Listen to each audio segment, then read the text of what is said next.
தென்சென்னை நாடாளுமன்ற தொகுதி பாஜக வேட்பாளரான தமிழிசை சவுந்தரராஜன் பட்டினப்பாக்கம் பகுதியில் தீவிர பிரச்சாரம் மேற்கொண்டார். குறிப்பாக துலுக்கானத்தம்மன் கோவிலில் வழிபாடு செய்த பின்னர் அவர் தனது பிரச்சாரத்தை தொடங்கினார். இதனிடையே செய்தியாளர்களை சந்தித்த அவர் மோடியின் வருகை தங்களுக்கு உற்சாகம் அளித்திருப்பதாக தெரிவித்தார். மேலும் மோடியின் வருகையின் போது பல வாகனங்களை தடுத்து நிறுத்திய போதும் அதிக அளவில் மக்கள் கூடியதாக அவர் தெரிவித்துள்ளார்.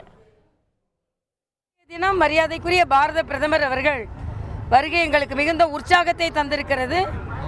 அபரிதமான கூட்டம் இருந்ததை ஊடக சகோதரர்களே பார்த்தீங்க.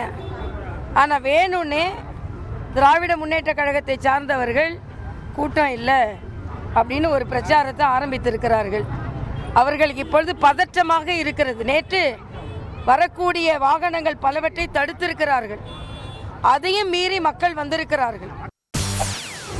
செய்திகளை உடனுக்குடன் தெரிந்து கொள்ள உடனே சப்ஸ்கிரைப் பண்ணுங்க.